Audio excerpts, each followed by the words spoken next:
68세의 이금자 할머니는 오늘 평생 처음으로 여권을 손에 쥐었습니다. 두꺼운 남색 표지를 쓰다듬는 손끝이 미세하게 떨렸어요. 엄마, 괜찮으시죠? 비행기 무섭지 않으시죠? 아들 민수가 옆에서 물었습니다. 금자는 괜찮다는 듯 손을 내저었어요. 하지만 공항 입구를 지날 때마다 심장이 두근거렸습니다. 인천공항은 너무 넓었어요. 면세점 간판들이 반짝이고 외국인들이 빠르게 걸어다니는 모습이 낯설었습니다. 금자는 30년 전 남편을 잃고 혼자 아들을 키웠습니다. 새벽부터 시장에서 채소 장사를 했어요. 비 오는 날도 눈 오는 날도 자리를 지켰습니다. 손등은 거칠어졌고 허리는 굽었지만 아들만은 대학까지 보냈어요. 그 아들이 이제 중견기업 과장이 되어 가족여행을 선물했습니다. 엄마, 이번 여행은 제가 효도하는 겁니다. 평생 고생만 하셨잖아요. 며느리 수진도 환하게 웃으며 말했어요.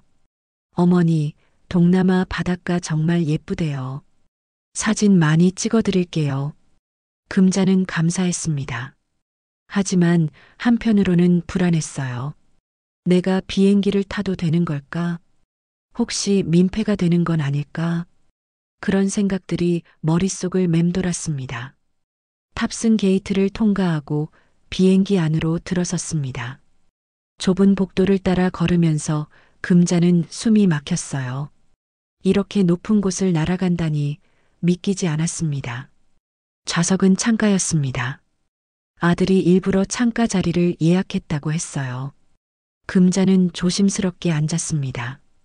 안전벨트를 매는데 손이 떨려서 며느리가 대신 채워줬어요.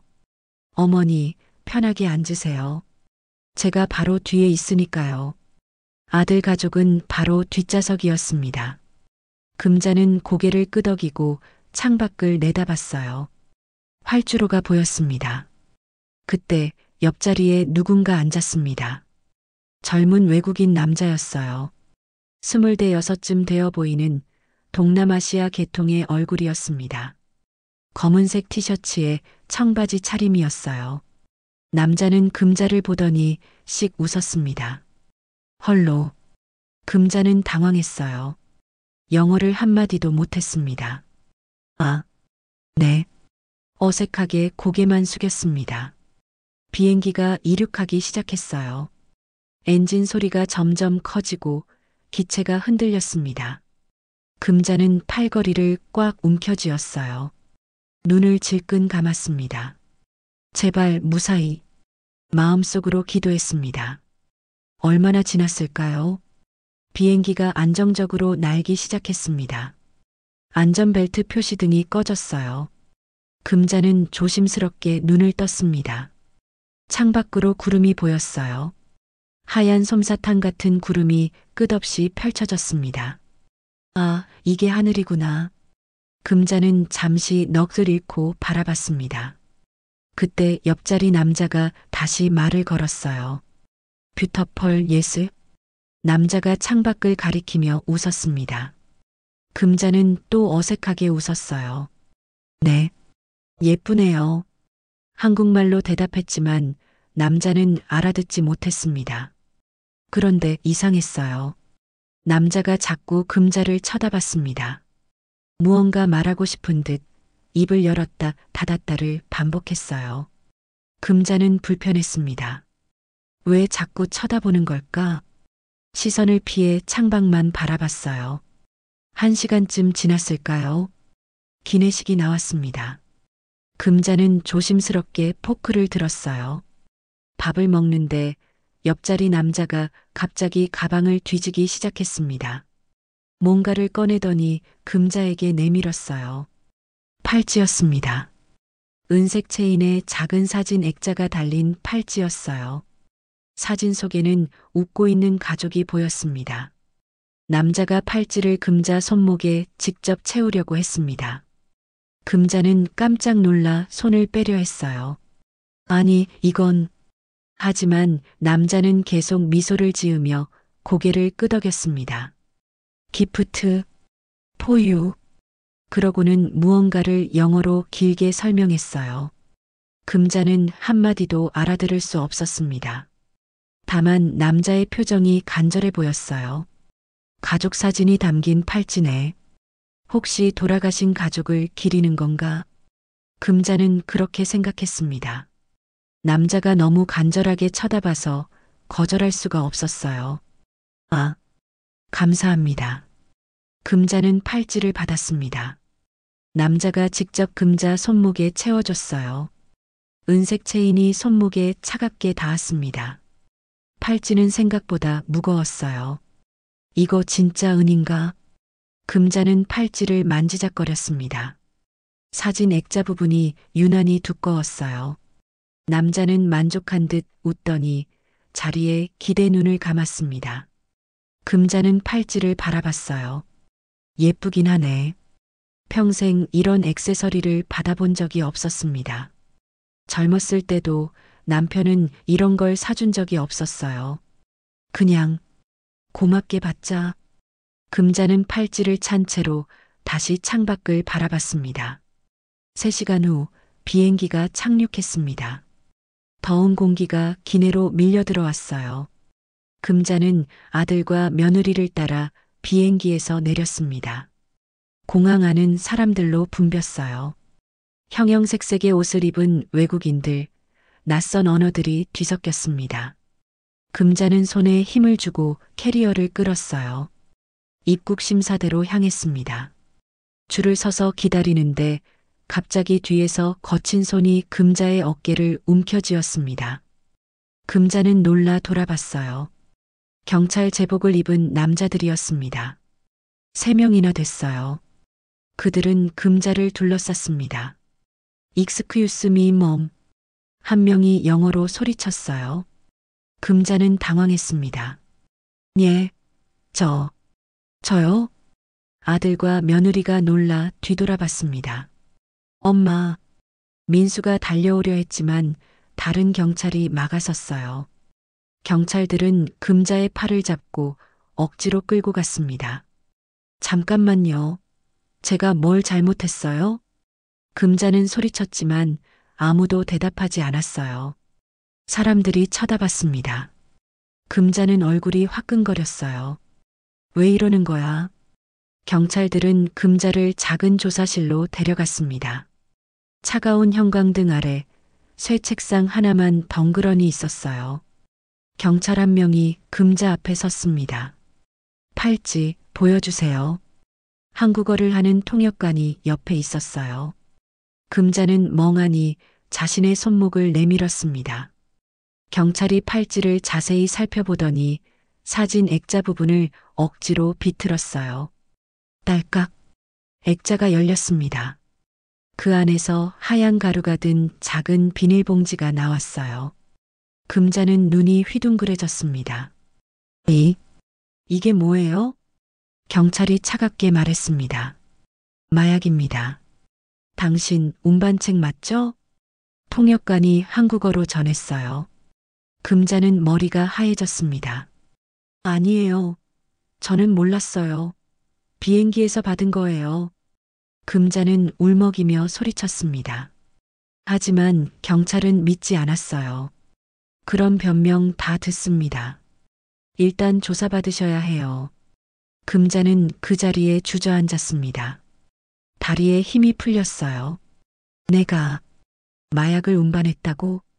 평생 처음 온 여행에서 이런 일이? 눈물이 주르르 흘러내렸습니다. 손이 떨렸어요. 비행기에서 그 남자가 일부러 나한테 준 거구나. 금자는 이제야 깨달았습니다. 하지만 너무 늦었어요. 차가운 조사실 안에서 금자는 혼자 떨고 있었습니다.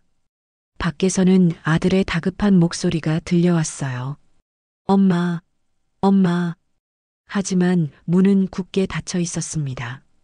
금자의 평생 첫 해외여행은 이렇게 악몽으로 시작됐습니다. 금자는 차가운 시멘트 바닥에 앉아 있었습니다. 조사실이라고 하기엔 너무 좁은 방이었어요. 창문도 없었습니다. 형광등만 깜빡거리며 불안한 빛을 내뿜었어요. 벽에는 곰팡이 자국이 얼룩덜룩했습니다. 금자는 무릎을 끌어안고 웅크리고 있었어요. 손목에는 아직도 그 은색 팔찌가 채워져 있었습니다. 경찰이 증거물이라며 빼가지 않았어요. 이게 대체 무슨 일인가? 금자는 멍하니 벽을 바라봤습니다. 6시간이 지났습니다. 아무도 오지 않았어요. 물 한 모금 주지 않았습니다. 입술이 바짝 말랐어요. 목이 타들어갔습니다. 금자는 문을 두드렸습니다. 저기요, 물 좀 주세요. 하지만 대답이 없었어요. 다시 바닥에 주저앉았습니다. 민수는, 며느리는 어디 있는 걸까? 걱정이 밀려왔어요. 아들도 같이 잡혀간 건 아닐까? 손자는 누가 돌보고 있을까? 온갖 생각이 머릿속을 휘저었습니다. 그때 문이 삐걱 열렸어요. 경찰 한 명이 들어왔습니다. 중년의 남자였어요.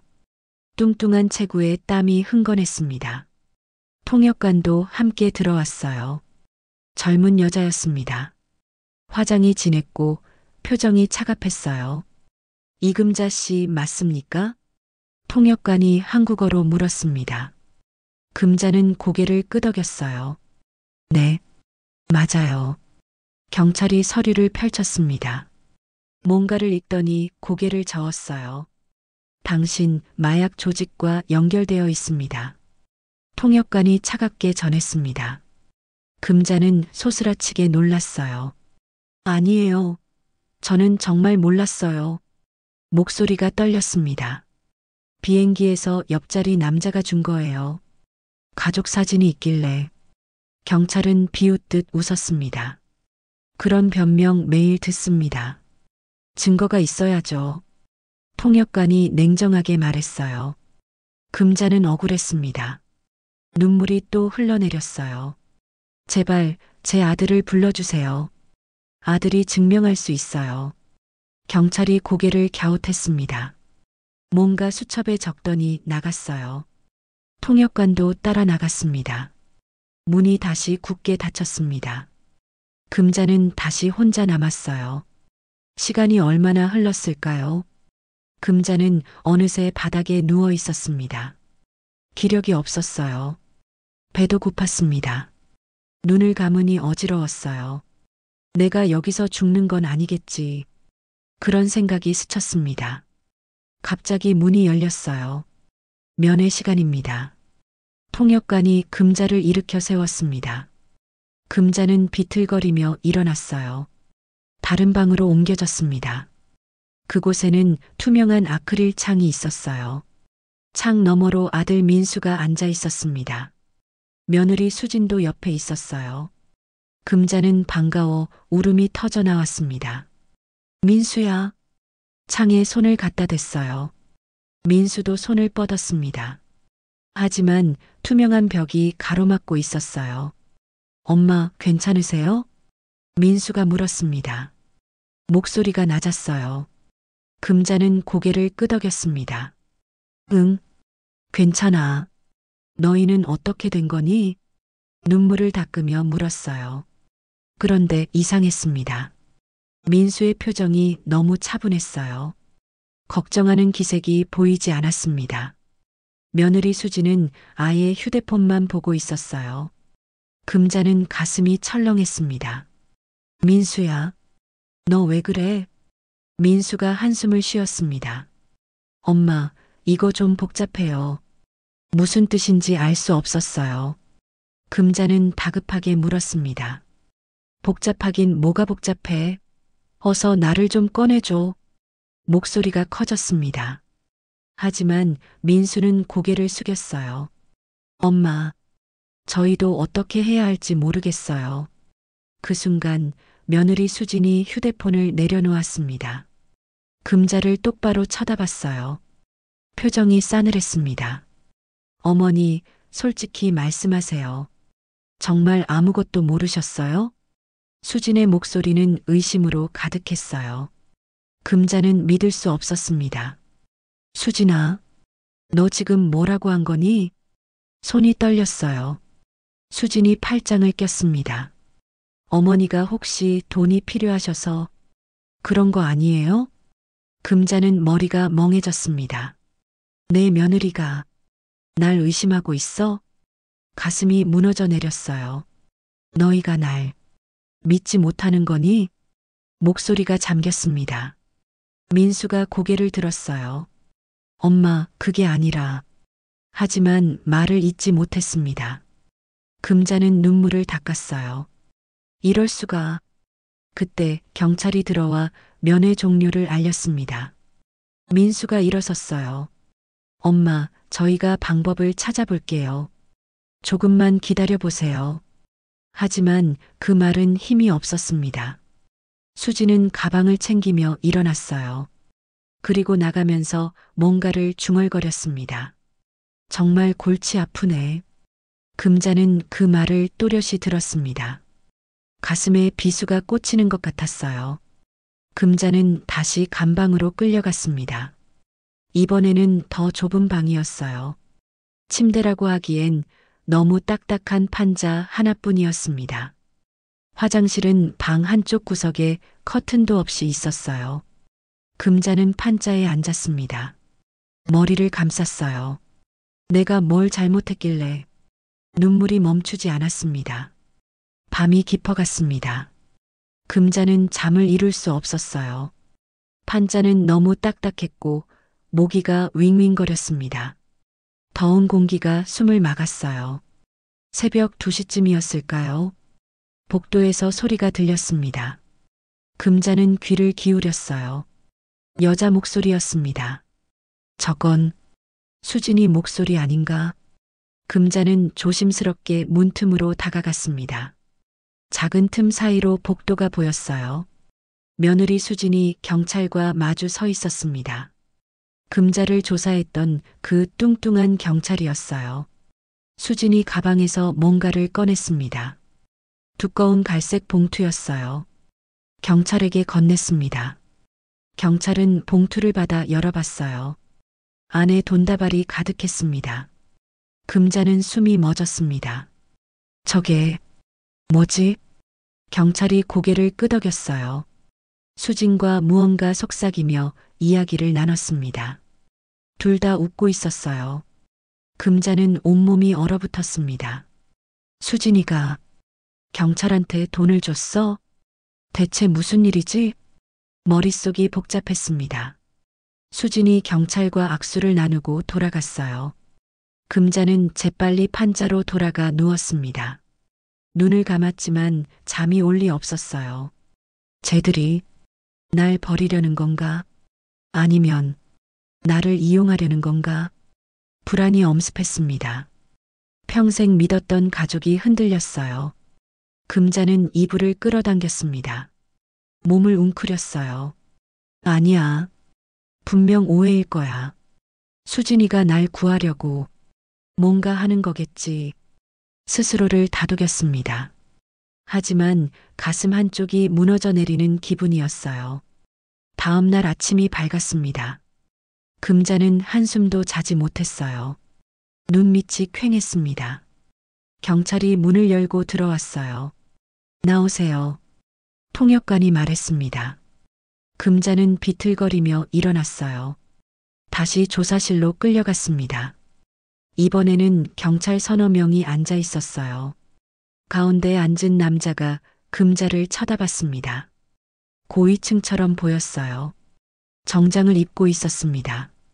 이금자 씨, 통역관이 전했어요. 당신 오늘 석방됩니다. 금자는 귀를 의심했습니다.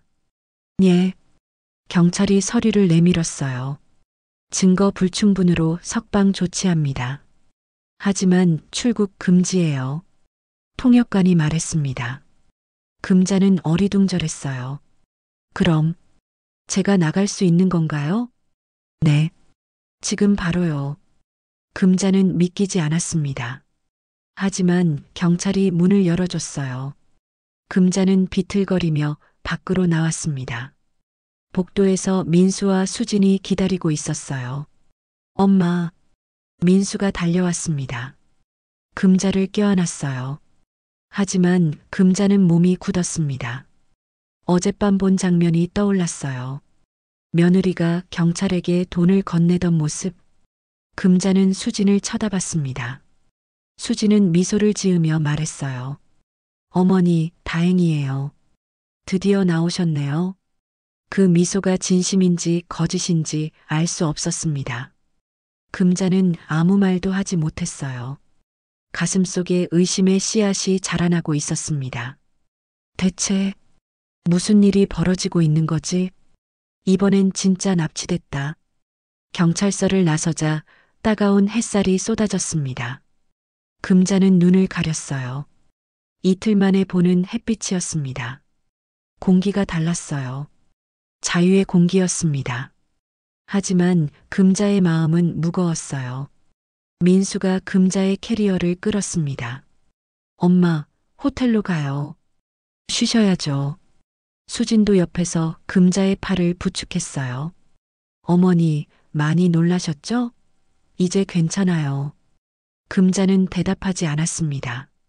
수진의 손길이 불편했어요. 이 손으로 어젯밤에 돈봉투를 건넸지. 속으로 생각했습니다. 주차장으로 향했어요. 흰색 승합차가 대기하고 있었습니다. 민수가 차 문을 열었습니다.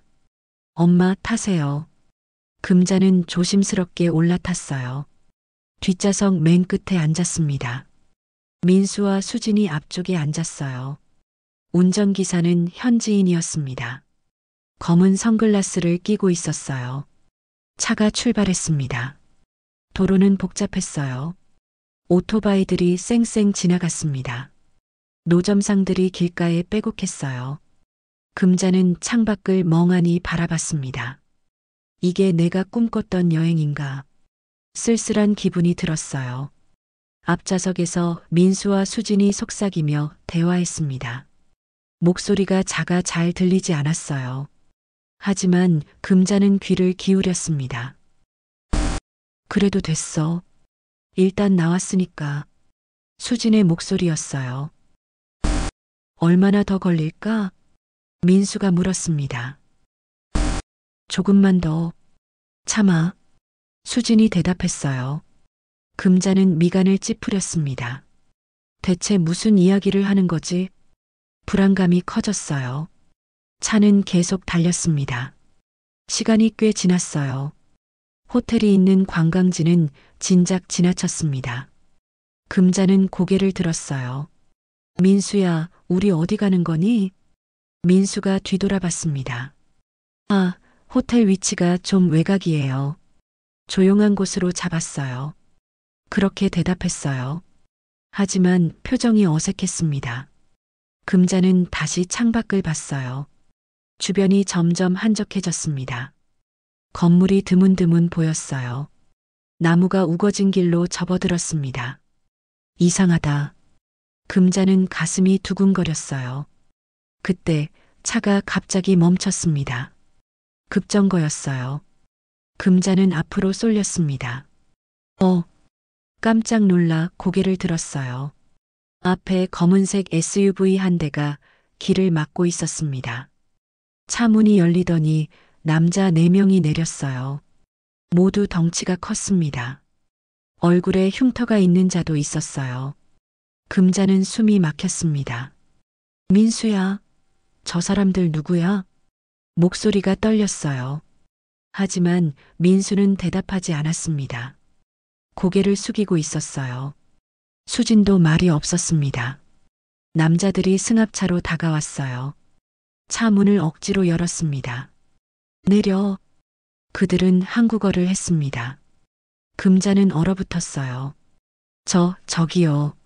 남자 하나가 금자의 팔을 확 잡아당겼습니다. 아! 금자는 비명을 질렀어요. 차 밖으로 끌려 나왔습니다. 바닥에 넘어졌어요. 무릎이 까졌습니다. 피가 배어 나왔어요.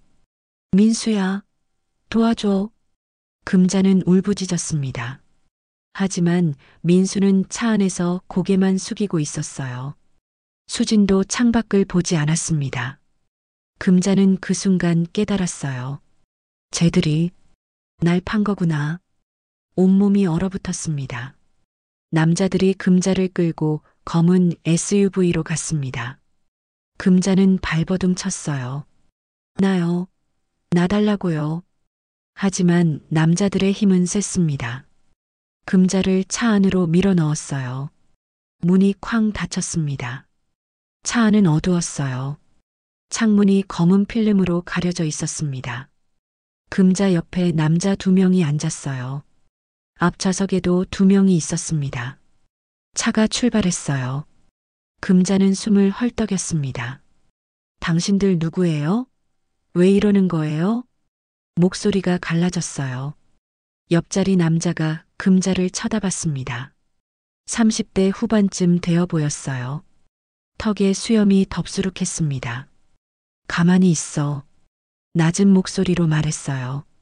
금자는 떨었습니다. 이 사람들이 날 어디로 데려가는 거지? 죽이려는 건가? 온갖 생각이 머릿속을 스쳤습니다. 차는 한참을 달렸어요. 포장도 안 된 비포장도로였습니다. 차가 심하게 흔들렸어요. 금자는 멀미가 났습니다. 속이 메스꺼웠어요. 1시간쯤 지났을까요? 차가 멈췄습니다. 문이 열렸어요. 내려. 남자가 금자를 끌어냈습니다. 밖은 깊은 숲이었어요. 낡은 건물 하나가 있었습니다. 창문이 깨져 있고 페인트가 벗겨진 건물이었어요. 금자는 그곳으로 끌려갔습니다. 건물 안은 축축했어요. 곰팡이 냄새가 코를 찔렀습니다. 작은 방으로 들어갔어요.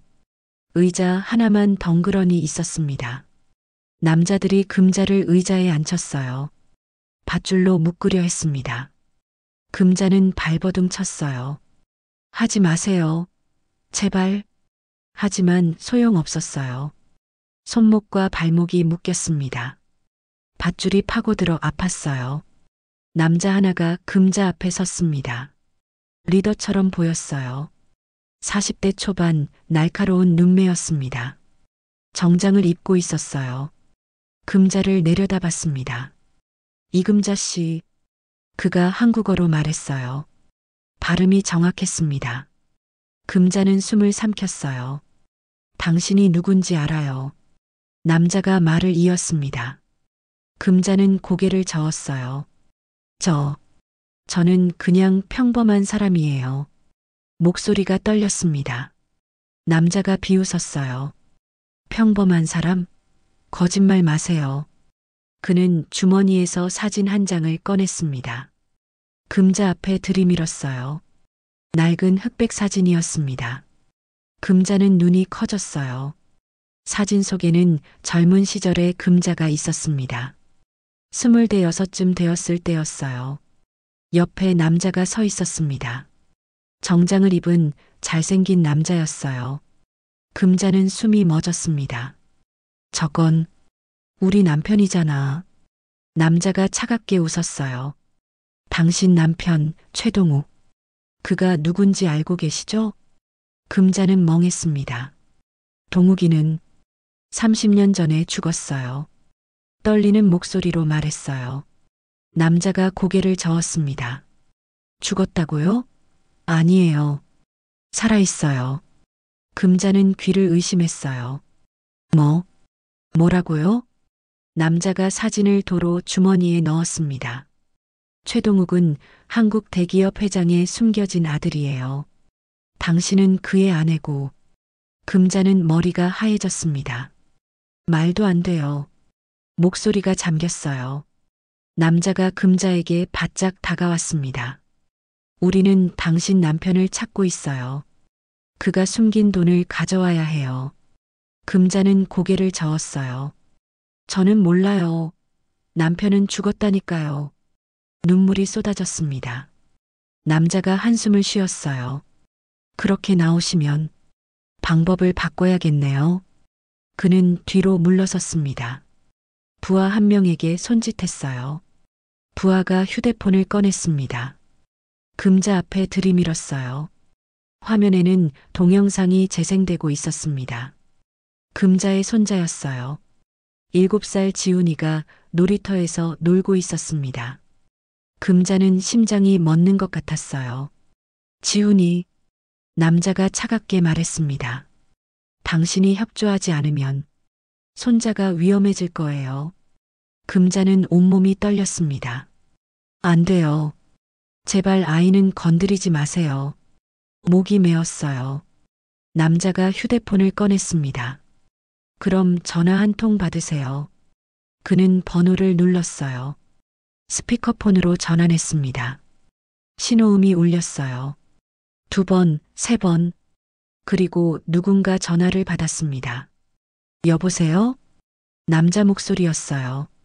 나이 든 목소리였습니다. 금자는 온몸이 굳었어요. 그 목소리를 알았습니다. 30년 전 기억 속 그 목소리였어요. 동욱이?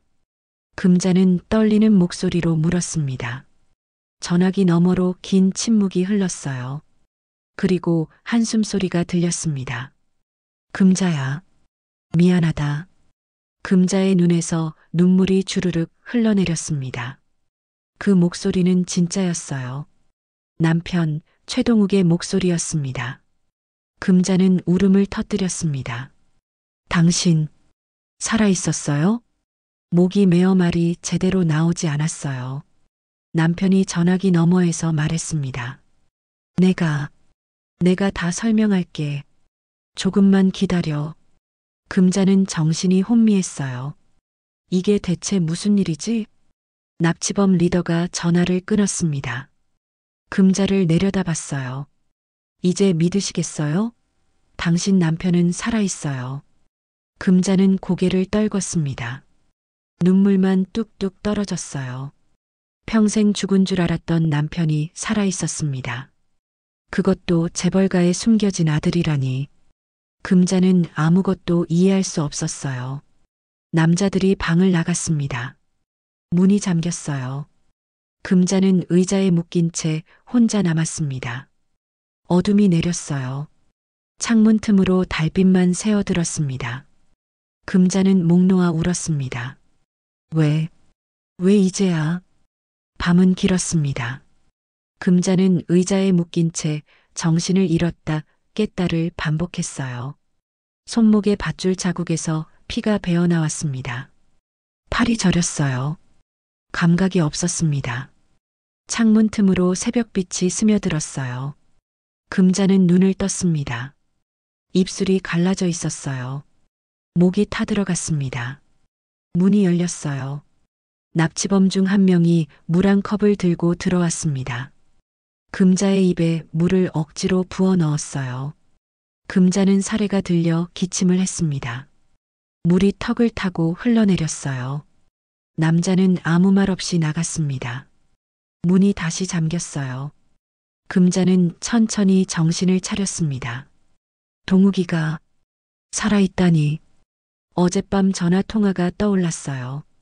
그 목소리는 분명했습니다. 30년이 지났어도 잊을 수 없는 목소리였어요. 금자는 눈을 감았습니다. 기억이 밀려왔어요. 30년 전 28배 금자는 행복했습니다. 남편 동욱은 무역회사에 다녔어요. 월급은 많지 않았지만 성실했습니다. 아들 민수가 태어나고 작은 아파트에서 살았어요. 그런데 어느 날부터 동욱의 행동이 이상해졌습니다. 밤늦게 들어오기 시작했어요. 전화를 받을 때마다 방으로 들어가 문을 잠갔습니다. 금자가 물으면 회사 일이야 하고 넘겼어요. 그러던 어느 날 동욱이 사라졌습니다. 출근한다고 나간 뒤 돌아오지 않았어요. 금자는 경찰에 신고했습니다. 한 달 후 경찰이 찾아왔어요. 남편분이 사고로 돌아가셨습니다. 그렇게 말했습니다. 시체는 없었어요. 바다에 빠져 실종됐다고 했습니다. 금자는 그 말을 믿었어요. 장례식도 치렀습니다. 빈관을 묻었어요. 그리고 30년을 혼자 살았습니다. 그런데 살아 있었다니. 금자는 주먹을 꽉 쥐었습니다. 분노가 치밀어 올랐어요. 왜 날 속였어? 왜 날 버렸어? 눈물이 또 흘러내렸습니다. 오전 10시쯤이었을까요? 문이 다시 열렸어요. 납치범 리더가 들어왔습니다. 뒤따라 부하 2명도 따라왔어요. 리더가 금자 앞에 섰습니다. 잘 생각해 보셨죠? 냉정한 목소리였어요. 금자는 고개를 들었습니다. 당신들, 대체 뭘 원하는 거예요? 목소리가 갈라졌어요. 리더가 의자를 하나 가져와 앉았습니다. 금자와 눈을 마주쳤어요. 간단해요. 당신 남편 최동욱이 숨긴 돈을 찾는 거예요. 금자는 고개를 저었습니다. 저는 몰라요. 남편이 무슨 돈을 숨겼다는 거예요? 리더가 한숨을 쉬었어요. 30년 전 최동욱은 대한그룹 회장의 숨겨진 아들이었어요. 금자는 숨이 막혔습니다. 대한그룹이라면 그 큰 재벌? 리더가 고개를 끄덕였어요. 맞아요. 회장의 첫째 아들이었죠. 하지만 사생아였어요. 금자는 믿을 수 없었어요. 남편이 재벌가 아들이었다니. 회장은 동욱을 숨겨뒀어요. 정식 가족에게 알려지면 안 됐으니까요. 리더가 말을 이었습니다. 동욱은 회장의 비자금 관리를 맡았어요. 수백억 원이었죠. 금자는 온몸이 떨렸어요. 그런데 동욱이 배신했어요. 돈을 가지고 도망친 거예요. 리더의 눈빛이 차가워졌습니다. 우리는 회장 쪽 사람들이에요. 그 돈을 찾아야 해요. 금자는 고개를 저었습니다. 저는 정말 몰랐어요. 남편이 그런 사람인 줄. 목이 메었어요. 리더가 일어났습니다. 믿든 말든 당신은 미끼예요. 동욱을 끌어내기 위한. 그는 부하에게 손짓했어요. 부하가 휴대폰을 꺼내 금자에게 보여줬습니다. 화면에는 메시지가 떠 있었어요. 아내를 돌려받고 싶으면 50억을 준비하라. 내일 정오까지. 금자는 입을 다물지 못했습니다. 리더가 비웃었어요. 당신 남편 30년 동안 숨어 살았지만 아내는 못 버리나 봐요. 금자는 혼란스러웠어요. 동욱이가 나를 위해 나타날까? 30년을 속이고 버린 사람이 믿을 수가 없었습니다. 리더가 밖으로 나갔어요. 부하들도 따라갔습니다. 금자는 다시 혼자 남았습니다. 시간이 흘렀어요. 정오가 지나고 오후가 되었습니다. 금자는 배가 고팠어요. 아무것도 먹지 못했습니다. 현기증이 났어요. 저녁 무렵 문이 벌컥 열렸습니다. 리더가 다급하게 들어왔어요. 휴대폰을 들고 있었습니다. 전화 왔어요. 당신 남편이요. 금자는 깜짝 놀랐어요. 리더가 스피커폰을 켰습니다. 금자 앞에 휴대폰을 들이댔어요. 여보세요. 동욱의 목소리였습니다. 금자는 숨을 죽였어요. 금자, 거기 있니? 그 목소리는 떨리고 있었습니다.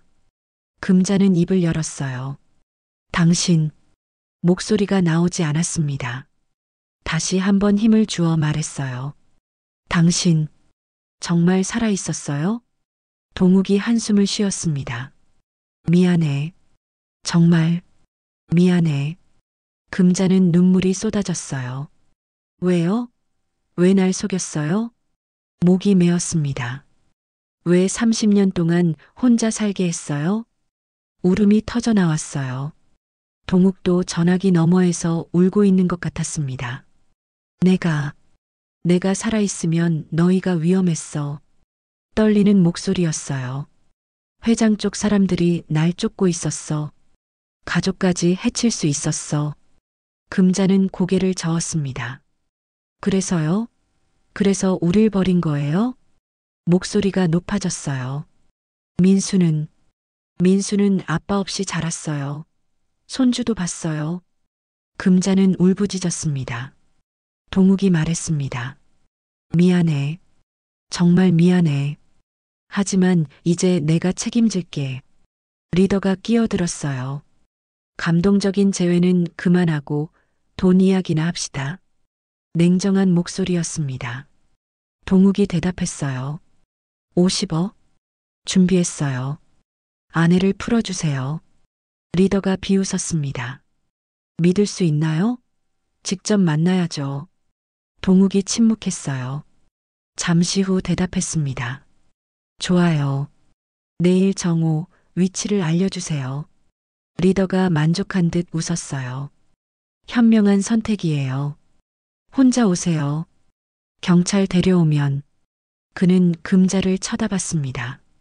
부인이 어떻게 될지 모르죠. 동욱이 급하게 말했어요. 알았어요. 혼자 갈게요. 금자한테 손대지 마. 전화가 끊어졌어요. 리더가 휴대폰을 주머니에 넣었습니다. 금자를 내려다봤어요. 내일이면 끝나요. 조금만 참으세요. 그렇게 말하고 나갔습니다. 금자는 멍하니 천장을 바라봤어요. 동욱이가 온다. 30년 만에 남편을 만나게 되는 겁니다. 하지만 기쁘지 않았어요. 분노와 배신감이 뒤섞였습니다. 대체 그동안 뭐하고 산 거야? 나와 민수를 버리고. 금자는 이를 악물었습니다. 밤이 깊어갔어요. 금자는 잠들지 못했습니다. 온갖 생각이 머릿속을 휘저었어요. 새벽녘 갑자기 밖에서 소란이 일었습니다. 총소리가 들렸어요. 탕, 탕. 금자는 놀라 고개를 들었습니다. 고함 소리가 들렸어요. 엎드려, 손들어. 한국어였습니다. 문이 박살나며 열렸어요. 검은 옷을 입은 남자들이 들이닥쳤습니다. 총을 들고 있었어요. 여기요. 인질 발견. 한 명이 소리쳤습니다. 금자는 정신이 없었어요. 남자가 다가와 밧줄을 풀어줬습니다. 괜찮으세요? 국제경찰입니다. 금자는 풀려난 손목을 비볐어요. 경찰이요? 남자가 고개를 끄덕였습니다. 네. 제보를 받고 왔어요. 금자는 어리둥절했어요. 제보요? 누가요? 남자가 밖을 가리켰습니다. 직접 보시죠. 금자는 비틀거리며 일어났어요. 밖으로 나갔습니다. 마당에는 납치범들이 무릎 꿇고 있었어요. 손에 수갑이 채워져 있었습니다. 그 너머로 한 남자가 서 있었어요. 흰머리의 노인이었습니다. 허리가 굽었고 지팡이를 짚고 있었어요. 하지만 그 얼굴을 금자는 알았습니다. 30년이 지났지만 알아볼 수 있었어요. 동욱이. 금자는 떨리는 목소리로 불렀습니다. 남자가 천천히 다가왔어요. 금자 앞에 섰습니다. 눈물이 그의 뺨을 타고 흘렀어요. 금자야. 미안해. 금자는 그를 물끄러미 바라봤습니다. 그리고 천천히 손을 들었어요. 남편의 뺨을 후려쳤습니다. 짝! 주변이 조용해졌어요. 금자는 떨리는 목소리로 말했습니다. 30년.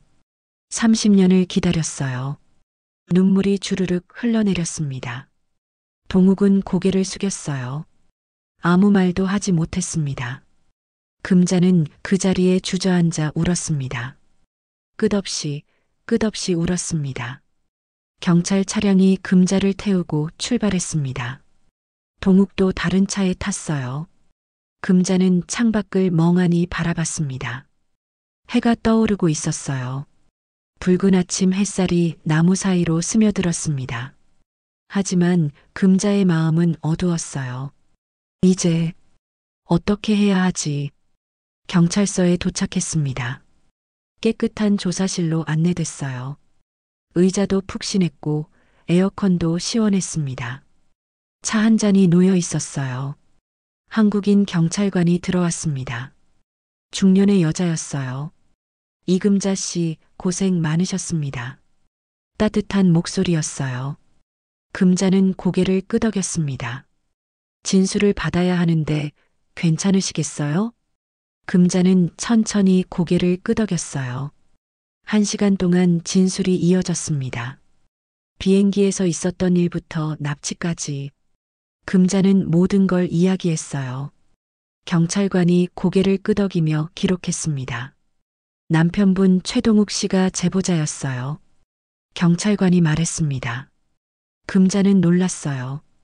동욱이가요? 네. 부인이 납치됐다는 걸 알고 바로 국제경찰에 연락했어요. 경찰관이 설명했습니다. 30년간 숨어 살았지만 부인을 위해서는 나올 수밖에 없었나 봐요. 금자는 복잡한 표정을 지었어요. 그래도 늦었어. 마음속으로 생각했습니다. 진술이 끝나고 금자는 대기실로 옮겨졌어요. 소파에 앉아 기다렸습니다. 문이 열렸어요. 동욱이 들어왔습니다. 지팡이를 짚고 천천히 걸어왔어요. 금자 옆에 앉으려 했습니다. 금자는 자리를 비켰어요. 동욱은 멈칫했습니다. 조금 떨어진 곳에 앉았어요. 침묵이 흘렀습니다. 동욱이 먼저 입을 열었어요. 금자야, 들어줄래? 금자는 대답하지 않았습니다. 창밖만 바라봤어요. 동욱이 한숨을 쉬었습니다. 30년 전 나는 대한그룹 회장의 아들이었어. 떨리는 목소리로 말을 이었어요. 하지만 사생아였지. 어머니는 회장의 첫사랑이었어. 금자는 여전히 듣고 있지 않은 척했습니다. 하지만 귀는 열려 있었어요. 회장은 나를 숨겨뒀어. 정식 가족에게 알려지면 안 됐으니까. 동욱의 목소리에 고통이 묻어났습니다. 나는 회장의 비자금을 관리했어. 수백억이었지. 금자는 고개를 돌렸어요. 동욱을 쳐다봤습니다. 그런데 어느 날 회장이 병으로 쓰러졌어. 동욱이 계속 말했습니다. 정식 가족들이 비자금 존재를 알게 됐지. 그리고 나를 찾기 시작했어. 금자는 숨을 죽이고 들었어요. 그들은 날 죽이려 했어. 증거를 없애려고. 동욱의 눈빛이 흔들렸습니다. 그래서 나는 도망쳤어. 비자금의 일부를 가지고. 금자는 주먹을 쥐었어요. 그리고 너와 민수를 버렸지. 동욱의 목소리가 잠겼습니다. 미안해. 정말 미안해. 금자는 눈물을 참았어요. 그게 변명이 돼요? 목소리가 떨렸습니다.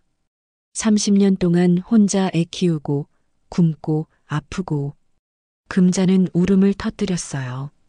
당신 없이 산 세월이 얼마나 힘들었는지 알아요? 동욱은 고개를 숙였습니다. 몰라. 미안해. 금자는 눈물을 닦았어요. 이제 와서 미안하다고 해서 뭐가 달라져요? 동욱이 금자를 바라봤습니다. 용서해달라는 게 아니야. 그냥 사실을 알아줬으면 해. 금자는 고개를 돌렸어요. 더 이상 대화하고 싶지 않았습니다. 그때 문이 벌컥 열렸어요.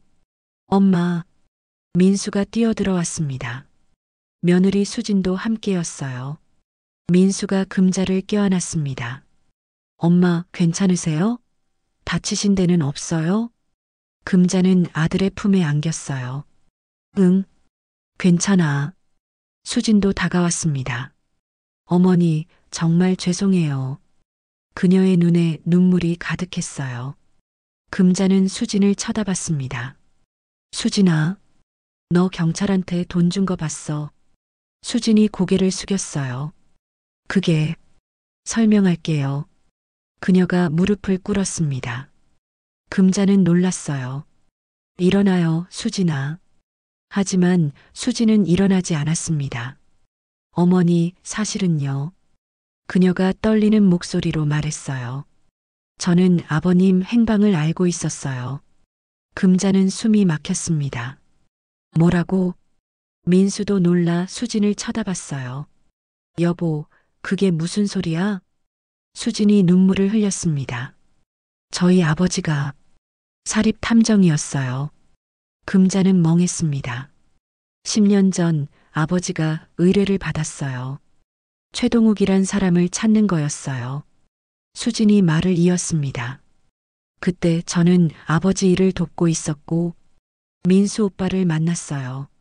민수의 얼굴이 창백해졌어요. 그러니까 너 나랑 만난 게 우연이 아니었어?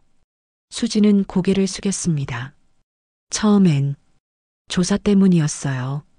민수가 뒷걸음질 쳤어요. 믿을 수가 없네. 수진이 급히 말했습니다.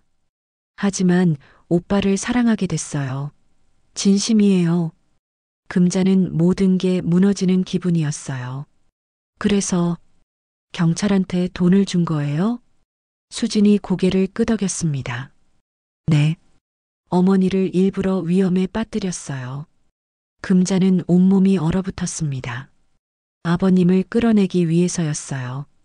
어머니가 위험에 처하면 나타날 거라고 생각했어요. 수진이 울먹였습니다.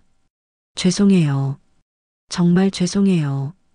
금자는 주먹을 떨었어요. 그러니까 날 미끼로 쓴 거네. 목소리가 차가웠습니다. 수진이 바닥에 이마를 찧었어요. 용서해 주세요. 어머니. 민수가 수진의 팔을 잡아 일으켰습니다. 당장 나가. 목소리에 분노가 가득했어요. 수진이 울면서 밖으로 나갔습니다.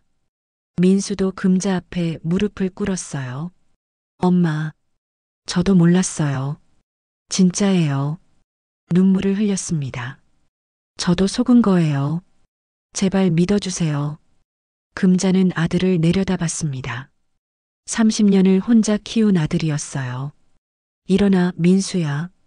금자가 아들을 일으켜 세웠습니다. 넌 잘못이 없어. 민수가 금자를 껴안았어요. 엄마, 죄송해요. 제가 못난 며느리를 봤어요. 금자는 아들의 등을 토닥였습니다. 괜찮아. 괜찮아. 하지만 마음은 괜찮지 않았어요. 모든 게 계획이었다니 자신이 이용당했다는 사실이 비참했습니다. 동욱이 조심스럽게 다가왔어요. 금자야. 금자는 동욱을 쳐다봤습니다. 민수한테 얼굴이라도 비춰주지 그래요. 차갑게 말했어요. 민수가 아버지를 봤습니다. 30년 만에 보는 아버지였어요. 아버지. 목소리가 떨렸습니다. 동욱이 아들에게 다가갔어요. 민수야. 미안하다. 민수는 울음을 터뜨렸습니다. 왜요? 왜 우릴 버렸어요? 동욱이 아들을 껴안으려 했습니다. 하지만 민수는 뿌리쳤어요. 이제 와서 아버지 행세하지 마세요. 민수가 소리쳤습니다. 금자는 가슴이 아팠어요. 일주일 후 금자는 한국으로 돌아왔습니다. 민수와 단둘이 비행기를 탔어요. 수지는 따로 왔습니다. 동욱은 남았어요. 경찰 조사가 남아 있었습니다. 인천공항에 도착했어요. 금자는 익숙한 공기를 들이마셨습니다. 집이다. 집으로 돌아왔습니다. 작은 빌라였어요. 금자는 현관문을 열었습니다. 먼지가 쌓여 있었어요. 민수가 짐을 들고 들어왔습니다. 엄마, 청소 제가 할게요. 금자는 고개를 저었어요. 괜찮아. 넌 집에 가봐. 민수가 망설였습니다. 엄마 혼자 두고 가기 뭐해서. 금자가 웃었어요. 30년을 혼자 살았는데 이제 와서 뭐가 무서워. 민수는 더 이상 말하지 못했습니다. 손자 얼굴이나 보러 가. 민수가 고개를 숙였어요. 엄마, 사랑해요. 금자는 아들의 머리를 쓰다듬었습니다. 나도 사랑해, 아들. 민수가 나갔습니다. 금자는 혼자 남았어요. 소파에 앉았습니다. 창밖을 바라봤어요. 해가 지고 있었습니다. 금자는 조용히 중얼거렸습니다. 돈보다 중요한 건 결국 가족이더라. 그렇게 말했지만 가슴은 텅 비어 있었어요. 30년 만에 남편을 만났지만 그는 이미 남이었습니다. 며느리는 자신을 이용했고 아들은 상처받았어요. 진짜 가족은 누구였을까? 금자는 눈을 감았습니다. 눈물이 흘러내렸어요. 평생 첫 해외여행은 악몽이었습니다. 하지만 금자는 깨달았어요. 가족이란 건 피로 이어진 게 전부가 아니라는 걸. 함께한 시간, 함께 견딘 고통, 그게 진짜 가족을 만든다는 걸. 금자는 일어났습니다. 부엌으로 걸어가 물을 마셨어요. 그리고 창문을 열었습니다. 차가운 저녁 바람이 들어왔어요. 이제 다시 시작이야. 금자는 스스로에게 말했습니다. 68세, 아직 늦지 않았어요. 금자는 미소 지었습니다. 작지만 진심 어린 미소였습니다.